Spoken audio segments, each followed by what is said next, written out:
Welcome to wasrats.com. Hello students, today we are going to start with a topic from chemistry. So let's see what we are going to start today in chemistry. The topic which we are going to take up is carbon and its compounds. As you all know that carbon is an element, we know that carbon is an element with atomic number 6 and configuration 2 and 4. And this element actually belongs to the second period and 14th group. But this element is of quite importance. That is the reason we have a different branch of chemistry that deals with the study of carbon and its compounds. As you can see in this figure, this compound comprises of one central atom and 4 the atoms which are you can say joint as shown in the figure. So this is a molecule. That means this is a molecule because it is formed of group of atoms. So we can relate the structure with methane. We can relate its structure with methane. Methane is also a compound of carbon. Methane is also a compound of carbon. So in this chapter, like methane, we are going to focus on different compounds which we get to see in nature, and they are called as organic compounds, and we'll also study that what is the unique property in carbon that make it so special. So let's start with this chapter now. List of topics to be covered in this video are Introduction to Organic Chemistry and Compounds. We'll introduce carbon. We'll see the special properties of carbon. We'll study the hydrocarbon and its classification. So let's start with these topics in this part 1. So before we start, we should know that what are organic compounds. See, if we talk about chemistry, let's talk about chemistry first. The chemistry actually possess different branches. Chemistry also possess different branches.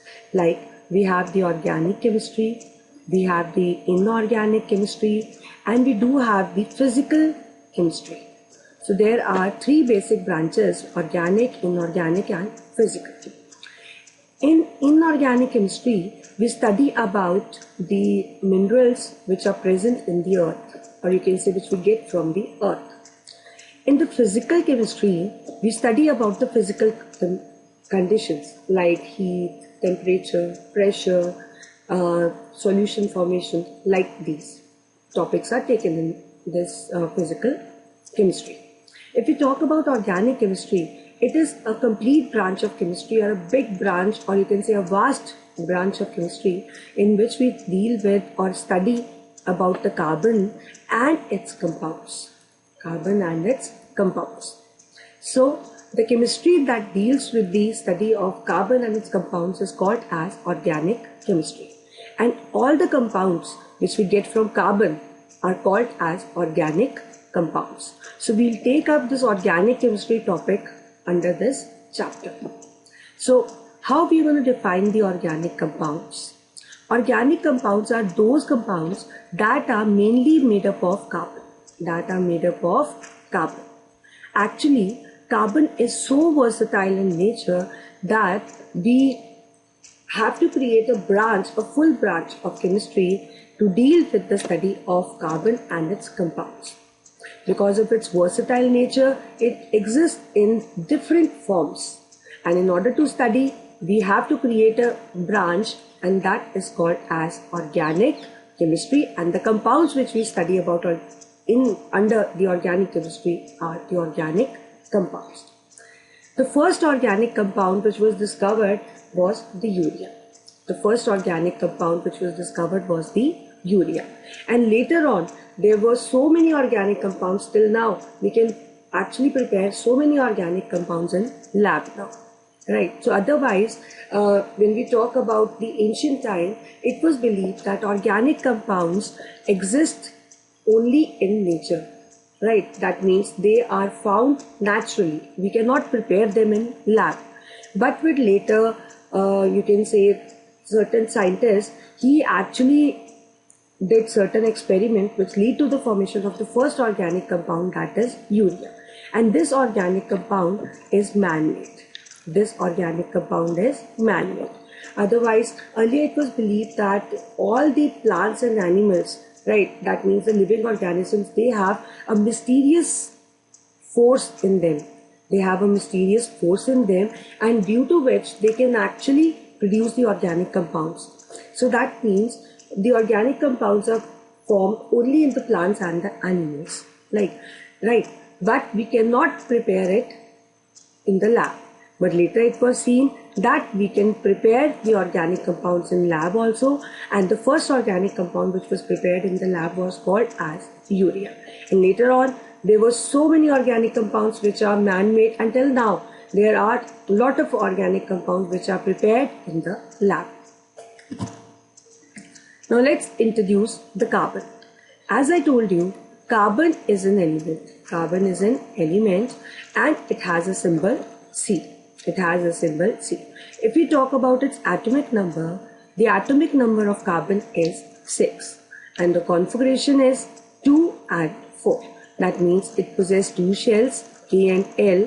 In K we have the completely filled shell, that is the 2 electrons, and in L we have 4 electrons.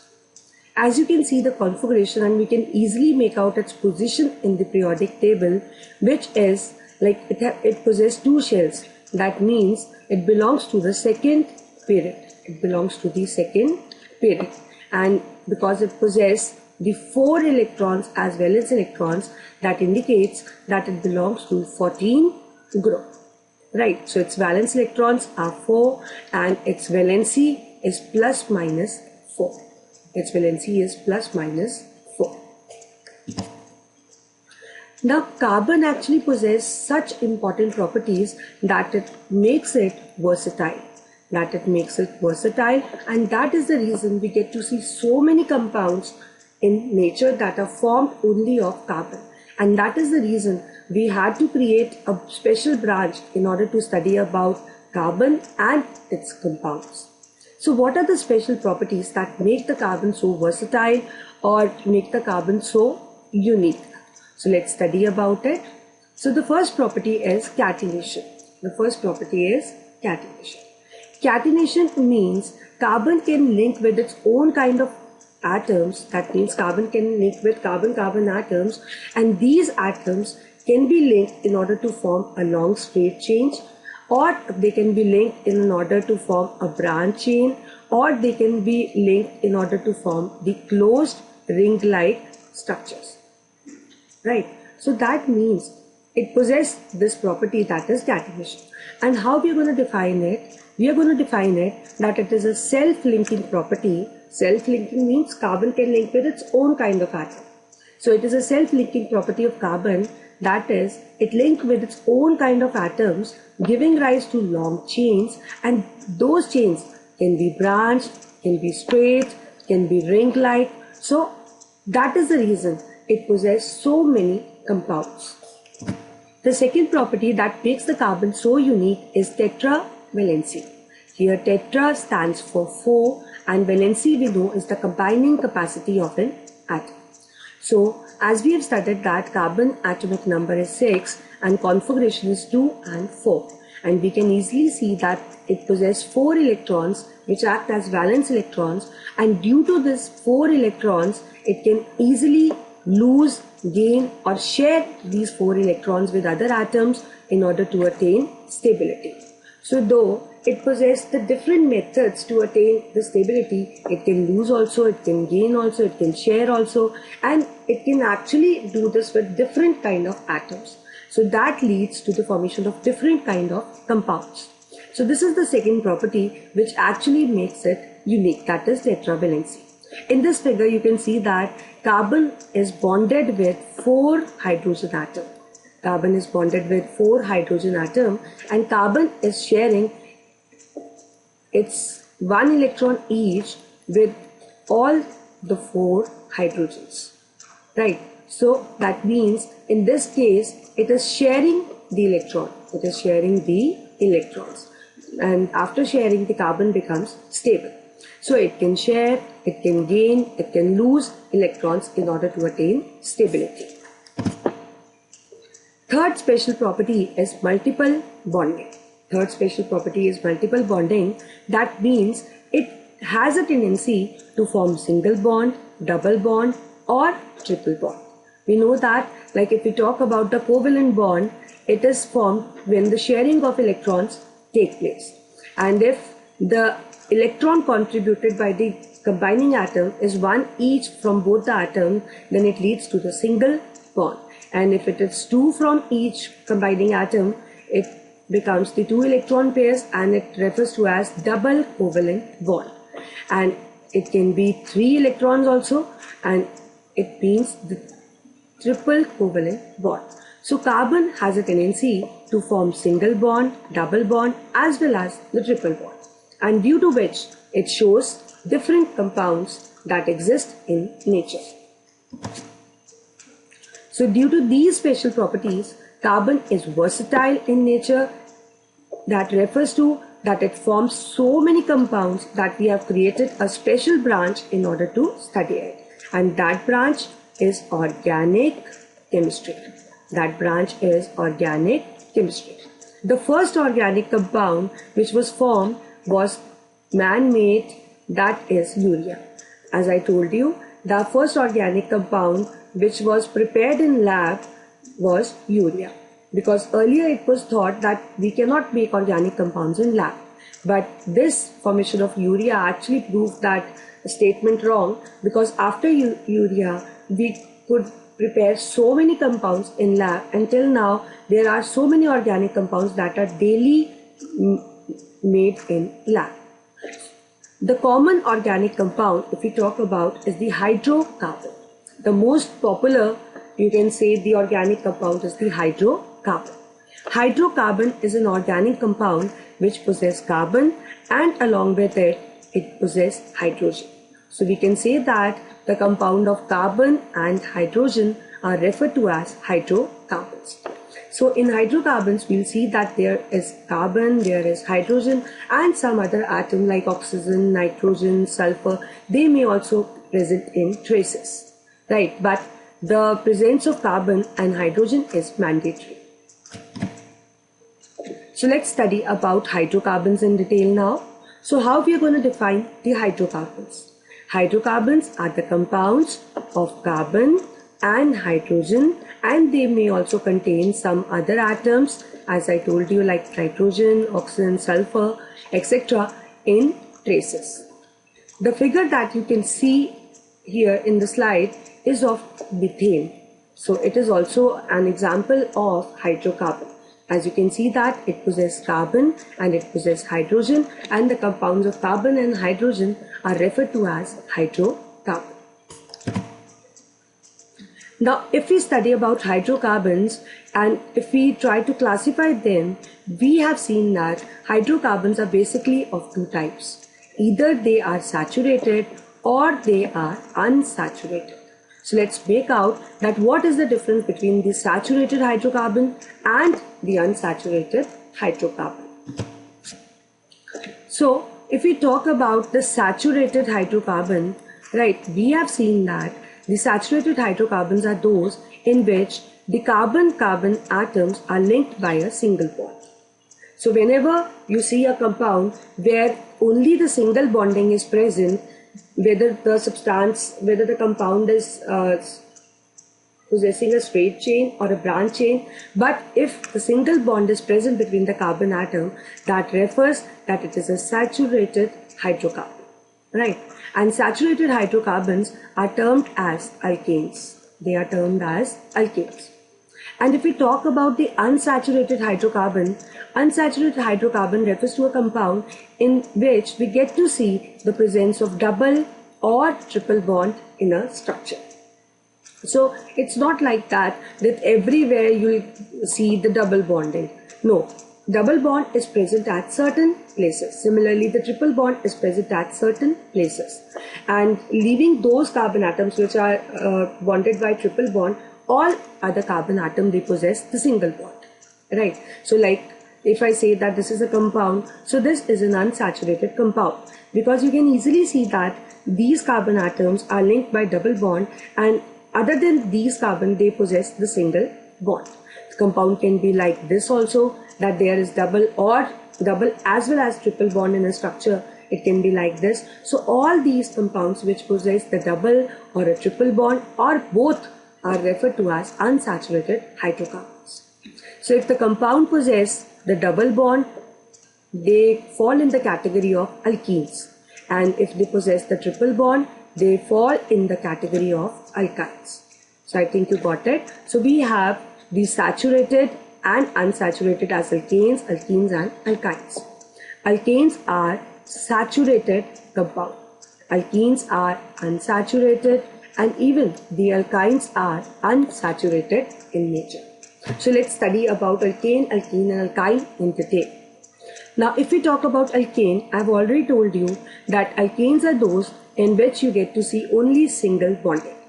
So that means carbon-carbon atoms are linked by a single bond.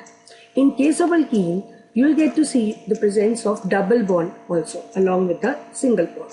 And in alkynes, there is the triple bond mandatory. That means triple bond presence is mandatory, because alkynes will show a triple bond at certain places.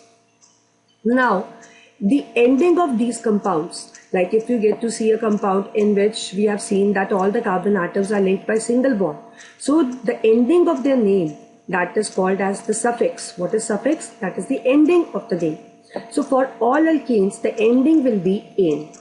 For all alkanes, the ending will be "ane". For all alkenes, the ending will be "ene", and for all alkynes, the ending will be "ine". Right, so the suffix for the alkanes are "ane", for alkene it is "ene", and for alkyne it is "ine".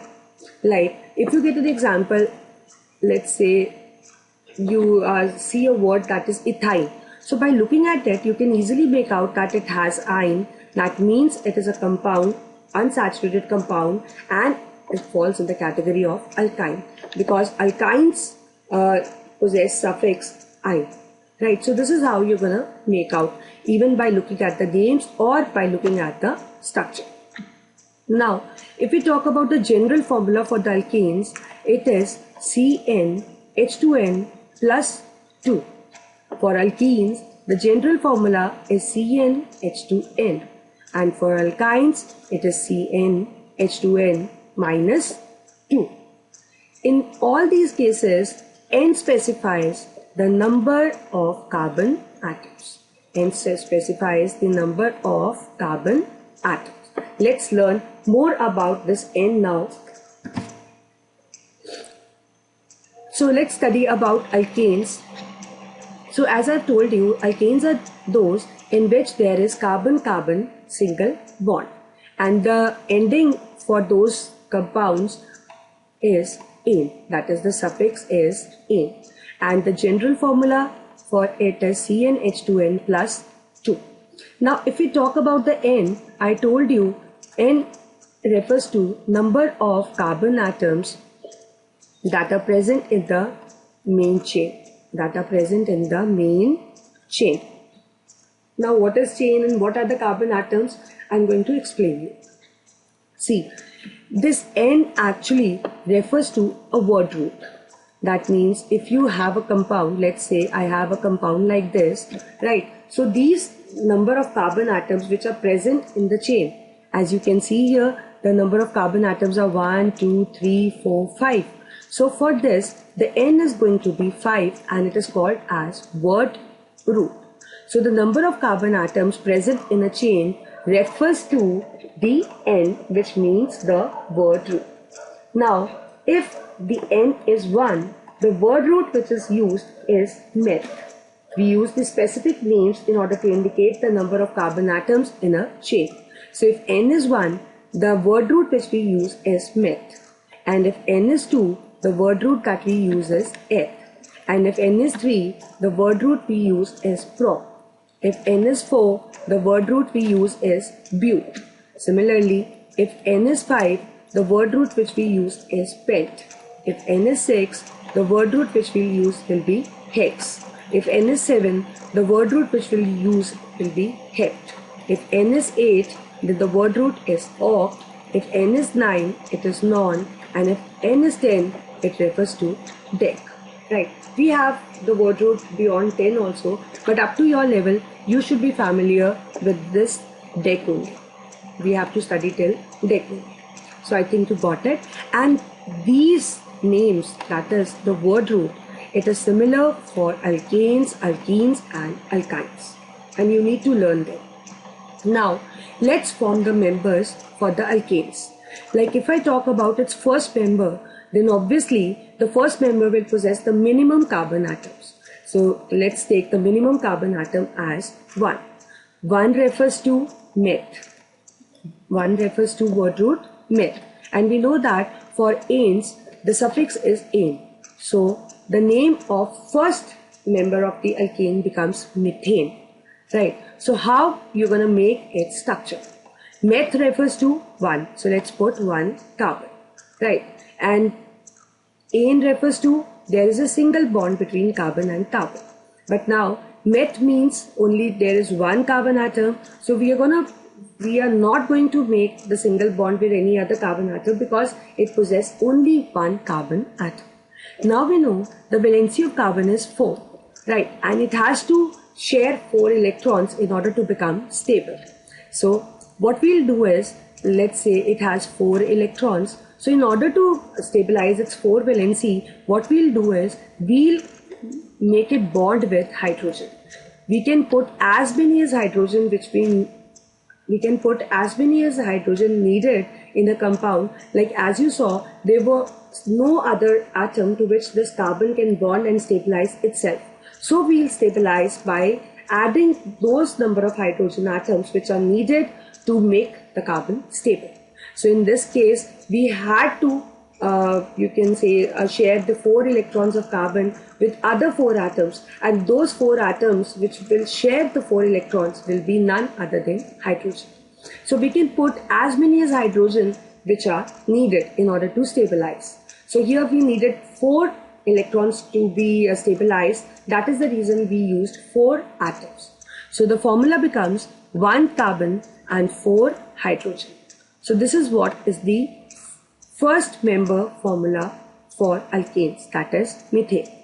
Now, is this given formula or the derived formula is correct or not, we can make out from this general formula. How? We'll put this N as 1 because we know that we are making the member for the 1 and we don't want to know the formula for the first member, that means where N is 1. So let's put this N as 1. So if you'll put this N as 1, so what you will get to see C1 and H4. Now this derived formula matches with the formula which we have made, so that means your formula derived is correct. Similarly, we can make it for the second member. So for the second member, the word root is going to be eth. So its name will be eth and the suffix we know for alkanes is ane. So it becomes ethane. So eth means 2 carbon atoms. We know ane means that carbon atoms are bonded by single bond. So let's put the single bond. Now if we focus at this first carbon, you can see that its 1 valency is stabilized because it has formed 1 bond with this neighboring carbon atom. So that means 3 valencies are not stabilized. And how we can stabilize? By putting the hydrogens depending upon the valencies which need to be stabilized. So here 3 electrons have to be stabilized. So what we'll do is we'll put 3 hydrogen. And similarly, we can make out only its 1 valency stabilized. So here also we have to put 3 hydrogens. So what is the total formula? It is C2 and H6. So this is the formula for the ethane. So likewise, we can make for propane, we can make for butane, we can make for pentane, hexane, heptane, octane, nonane and decane. So before we proceed further, I request you to first learn the word root, right? Because it is same for alkanes, alkenes and alkynes, and it indicates the number of carbon atoms in a chain. And secondly, then what you have to do is write alkanes and start preparing its first start preparing its member ranging from the minimum, that is n is equal to 1, from methane to decane, right? Because like before we proceed with this chapter, we'll come across so many names in this chapter that we have to go through these structures so that we become well versed with all the structures and we don't face any sort of problems. So now if we talk about alkenes, alkenes are those in which there is a double bond between carbon and carbon. So that means at minimum one place you'll get to see the double bond. And the suffix which is used for alkenes is -ene, right? And the general formula is CnH2n. As I told you, N indicates the number of carbon atoms, that is word root, and it is similar for all alkanes, alkenes and alkynes. So similarly, meth, eth, prop, bute, pent, hex, hept, oct, non, dec is applicable for the alkenes also. So let's make its first member. So let's see that first member, if N is equal to 1, that means it is meth, and we know that the suffix which we use is -ene, right? So let's see that is this member exist or not.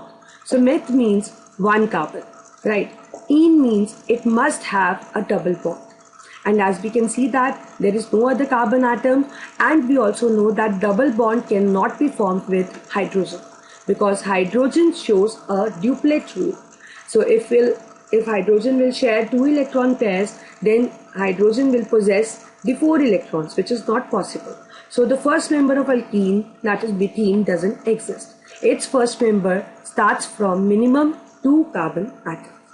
And the name for this compound becomes eth and -ene. So it becomes ethene. So how we are going to form its structure? Eth means 2 carbon atoms. -ene means it possesses the double bond, right? So if you look at this first carbon, you will see that its 2 valencies are stabilized, and we need to stabilize 2 valencies more. So what we'll do is we'll put 2 hydrogens. Similarly here also we'll put 2 hydrogens.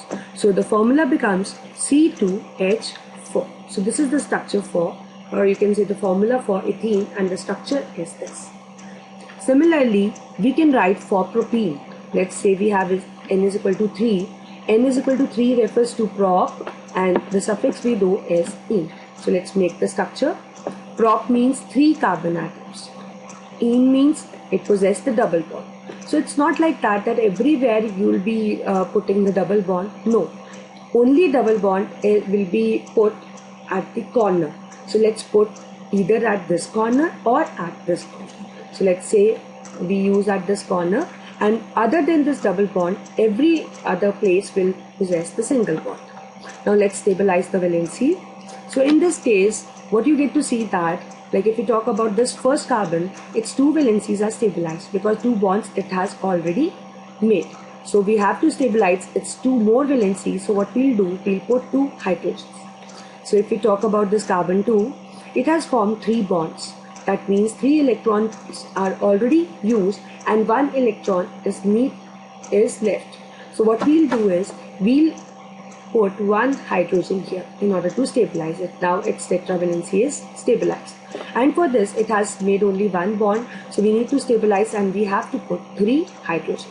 So if we calculate, it becomes C3H3456. So this is the formula for propane. Similarly, let's do it for the 4th member. So the 4th member, that is where the N is equal to 4, refers to bute, and -ene, that is butene. So bute refers to 1, 2, 3, 4 carbon. -ene refers to double bond. Let's put at certain corner. Let's put at this corner now, and we are putting single bonds other than this place. So now let's stabilize. These are 2 electrons, or you can say 2 bonds are already formed. We have to stabilize, so we'll put 2 hydrogens. So here we have 3 bonds already formed. We have to put 1 hydrogen. Similarly, we have 2 bonds. We have to put 2 more, and in this we have to put 3 more. So like this, we can make so many, you can say, compounds of alkene. So let's calculate. So it becomes C4H345678. So the formula is C4H. Similarly, we can actually verify it by using the general formula. So let's say I need to verify for this fourth member that whether this formula which I have made is correct or not. So let's put this in as 4. So let's put it like this. So after putting, we can make out that the formula becomes C4H8, which is similar to the formula which I have made like this by putting the hydrogen in order to stabilize the carbon valency. So I think you got it. How we prepare, or you can say make the structures for alkenes. So similarly, after doing alkanes, you have to proceed with alkenes and make as many as members you can make for it. Now let's do for alkynes. For alkynes, we know that there is the triple bond presence is mandatory, and the suffix which is used is "-ine", and the general formula is CnH2n minus 2. So here also the first member, that is N is equal to 1, that is methine, doesn't exist, because there has to be the presence of triple bond is mandatory, and carbon atom cannot form triple bond with hydrogen. And as far as you can see that there is no other carbon atom, there is only one carbon atom. So its first member also starts with word root 2. So the name is eth, because 2 specifies eth, and the suffix we put is "-ine", so it becomes ethyl. So how we are going to make the structure? In a similar manner like we did for alkenes. So eth means 2 carbon atoms, "-ine" means there is a triple bond. We need to stabilize the valency. So 3 valencies are already stable. We are putting 1 hydrogen here and 1 here. So it becomes C2H2. Similarly, let's do it for the third member. So it becomes propyne. Prop means 3 carbon atoms. "-ine" means triple bond at one place on either corner, and other bonds are single. So if we stabilize, so 3 bonds, we'll put hydrogen, 3 and 1, 4, it's already stable. So there might be a chance that we don't have to put any hydrogen and the valencies are already stable. Like in the C2, we are not putting any hydrogen because the valency is pre-stabilized. Now in this case, 1 is stable, we need to put 3 hydrogen. So overall it becomes C3H4. Similarly, if we look for the fourth member, the name becomes bute and ine. Bute specifies 4 carbon atoms. "-ine" means there is a presence of triple bond at any corner it can be. So let's put here, and all other are single. So for this 3 bonds are made, we have to put 1 hydrogen. For this 3 and 1, 4, it is already stable. We don't have to put any hydrogen. And for this we have to put 2 hydrogen, and for this we have to put 3 hydrogen. So it becomes C4H5 and 6. C4H6. And similarly, we can verify it by using its general formula. So if we put C as 4, so it becomes C4H2 into 4 minus 2. And its formula becomes C4H8 minus 2, which is C4H6. So I think you got it, that how we make the members for alkanes, alkenes and alkynes, and how we use this general formula in order to verify that whether the compound which we have made is correct or not. And one more thing I would like to share, like if you are indicating the structure like this, right, I'm talking about any structure, if you are indicating the structure like this, it is called as open structure, right? And if you are writing in this way, right, so it is you can say a slightly compact structure, and if you're writing in this way, this is the condensed formula. It is the condensed formula. So you can make it in either way. You can either show it like this, you can either show it like this, you can either show it like this. It all depends that how familiar you are with making the members alkanes, alkenes and alkynes. More you become perfect, more you can say the condensed form, or you can say the condensed formula are being used. So you can use either of all of them are correct. Now let's study about R. What R specifies in organic chemistry? R specifies the alkyl group. Let's say if I have methane, and if I remove 1 hydrogen from this methane, so it will become CH3, and its 1 valency will be unstable and it is ready to bond with some other atom in order to get stabilized. So this is the R, that is the alkyl group. So it is derived from methane in this case, so it will be termed as methyl. It will be termed as methyl. Similarly, if we have the another member, that, let's say ethane, and if I remove one hydrogen from it, it becomes C2H5 and one bond becomes free. So it is ethyl. It is ethyl because it is derived from ethane, so it becomes ethyl. So we can derive the alkyl groups from alkanes. I'm writing here. We can derive the alkyl groups from respective alkanes, and the suffix for the alkyl group is the "-yl". If it is derived from ethane, it becomes ethyl. If it is derived from butane, then it becomes butyl, like this. For example, I have already told you, this is methyl, this is ethyl, this is propyl. Like we know that ethane is 8, so if becomes 7, if we write 7, it becomes propyl. So let's write, it is methyl group, this is ethyl, this is propyl. So likewise you can make so many alkyl groups. These are derived only from the alkanes. They are not derived from alkenes or alkynes. So this has to be remembered, that alkyl group is derived only from the alkanes by removing just one hydrogen atom, or you can say just making one valency free so that it can bond with some other carbon atom. Now let's study about the functional groups. Functional groups are actually the groups which are like if present, I'll write here, these are the groups if they are linked with carbon chain. If they are linked in carbon chain, they actually changes the properties of the compound. They changes the properties of the compound. So how you're going to define? I'm defining it again. Functional groups are the specialized group which when linked with the carbon chain changes the properties of the compounds, or you can say they actually govern the properties of the compound. We have so many functional groups, but as for now we are considering only few functional groups, that are alcohol, aldehyde, carboxylic acid, ketone and ester.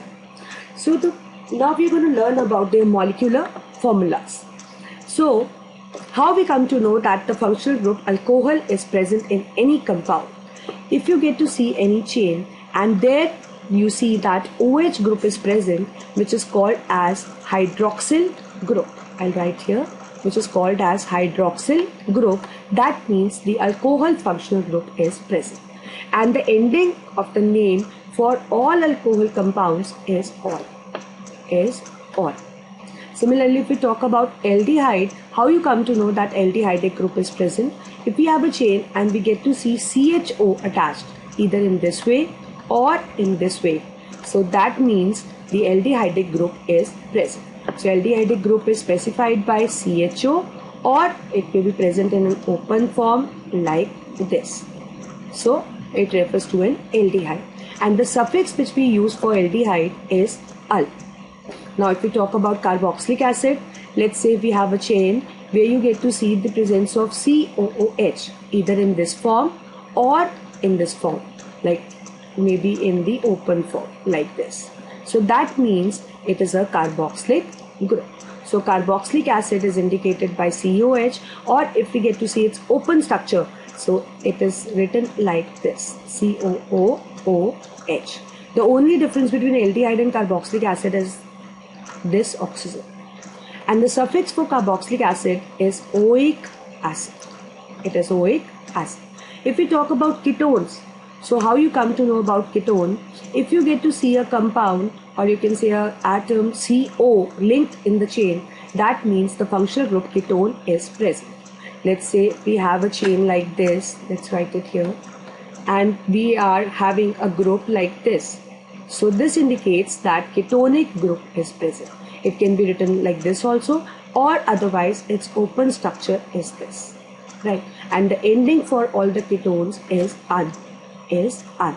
Now if we talk about ester, ester is written in this form, COO. So if you get to see a compound like this, COO, it means ester group is present, and it is written in a form C double bond O, and this is free. So this is how the functional groups are actually located, by knowing their molecular formulas. So you have to learn all the molecular formulas, and also you have to learn about their suffix. For ester, the suffix which is used is OH. That is OH. So for alcohol, OH group, suffix is ol. For aldehyde, it is CHO either in this form or in this open form, and the suffix is ul. For carboxylic acid, either it is COH or in this form, open form, and the suffix is oic acid.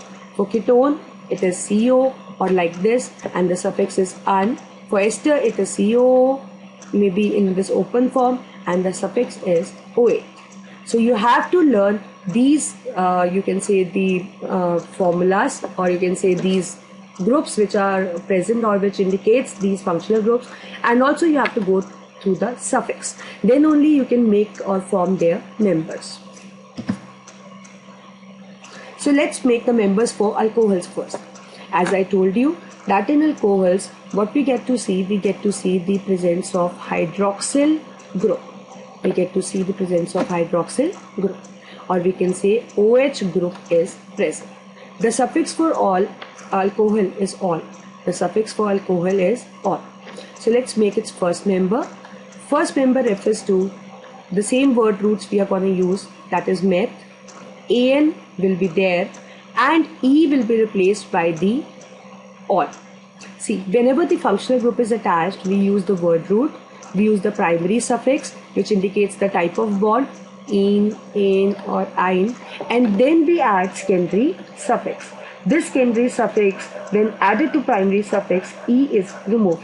Like for alcohols, in this E is replaced by ol, so it becomes methanol. Right. So how we are going to make its structure? So let's say meth, we know meth is 1. An means single bond, there is no other carbon atom, so we don't have to put the single bond. Ol means the presence of OH group. Now 1 valency is stabilized and 3 are not stabilized. So what we'll do is we'll put 3 hydrogens. So if we just calculate the total, we have 1C, we have 3H. Functional group I'm not going to include in this formula, and I'm going to write it separately in order to you can say learn in a proper manner.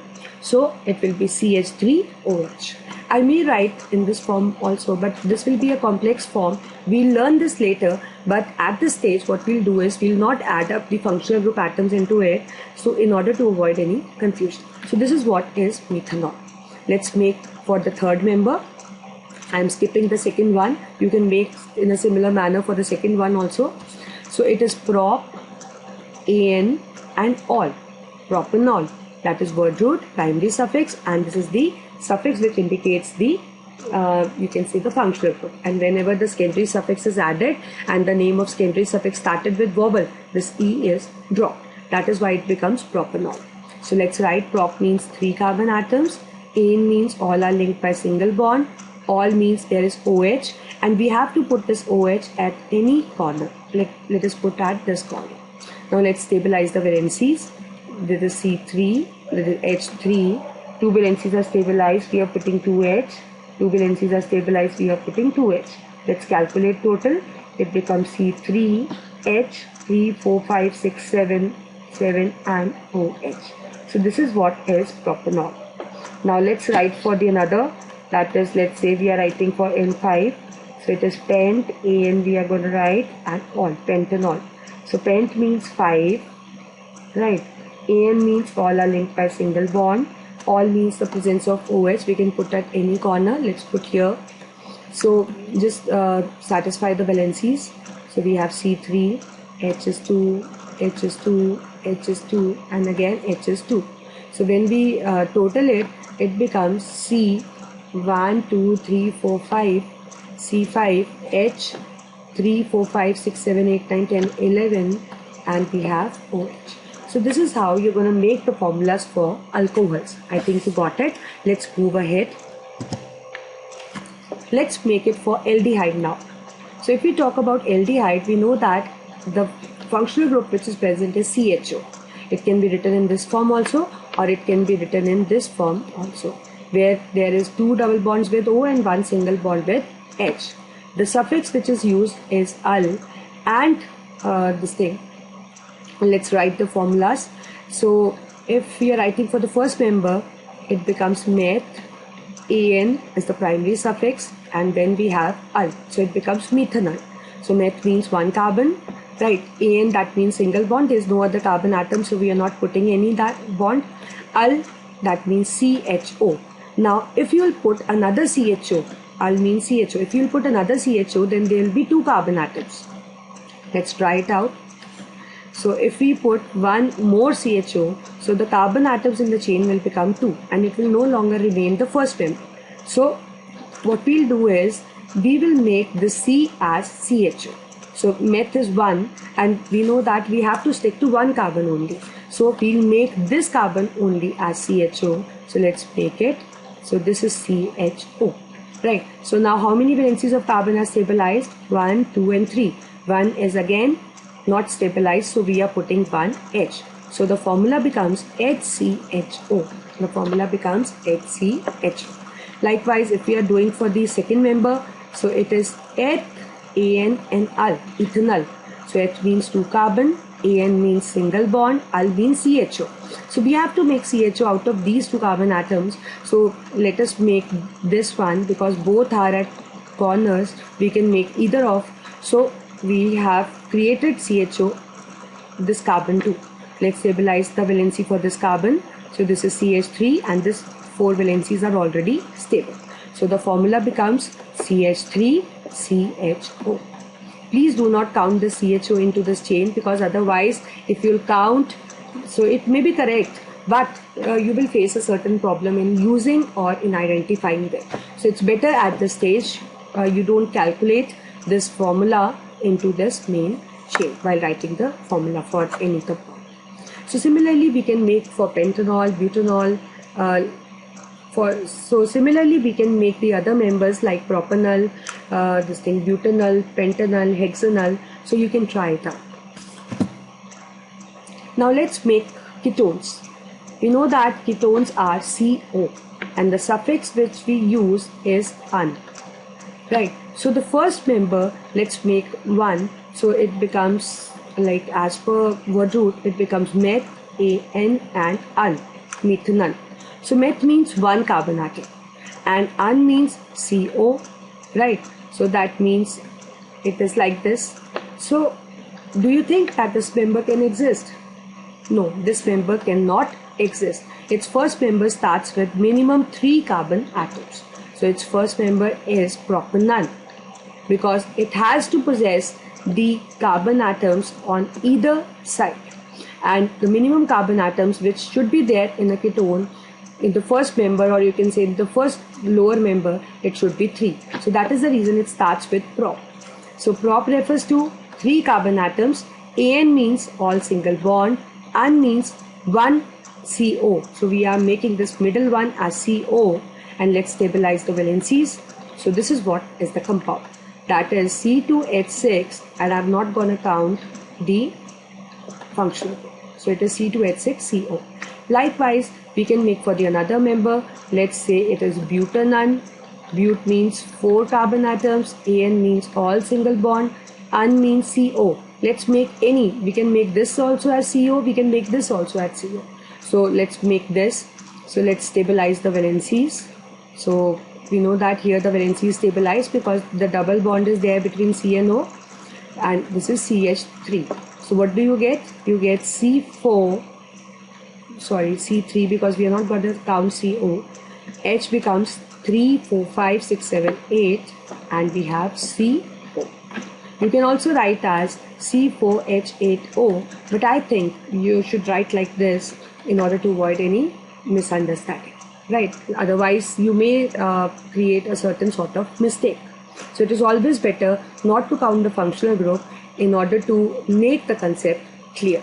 So likewise you can make many member of ketone, but you need to remember that the first member starts from prop, meth and eth doesn't exist for ketones. The next we have is carboxylic acid. The functional group which is used in carboxylic acid is COOH, and if we write in an open form, it is C double bond O single OH, and 1 valency is free, and the suffix which is used is oic acid. The members for carboxylic acid are just similar to the aldehyde because there is only difference of this O. So let's make in a similar manner. This is meth, AN, and oic acid. So the name becomes methanoic acid. E is dropped. So meth means one carbon. Oic acid means COOH. You know that we don't put the another COOH. We have to make this carbon only as COOH. Otherwise, the number of carbon atom in a compound will change. So I'm making this as COOH. One valency is not stable, so I'm putting one H. So the formula becomes HCOOH. Likewise, you can make for ethanoic, propanoic. Let's make for butanoic next. So this is butanoic acid. But means 4 carbon atoms. An means all single bond. Oic acid means COH. And we prefer making COH only at the corners because only one valency is free. So let's make this as COH. Let's stabilize the other valencies.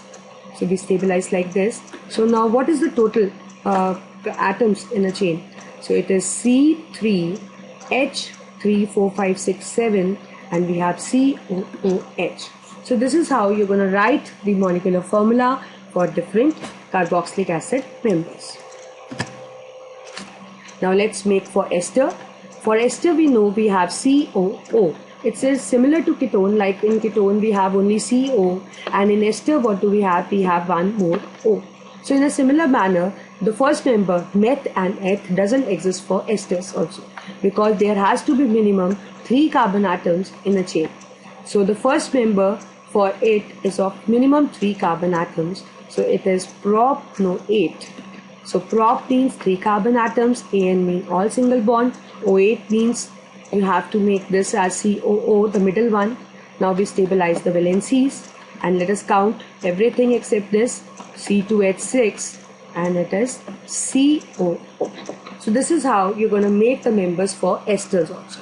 So likewise we can make for butanoate, we can make for pentanoate, and like if we talk about the butanoate, so in butanoate you will have 4 carbon atoms, and this 2 and 3 carbon atom, the second and the third one can be made COO.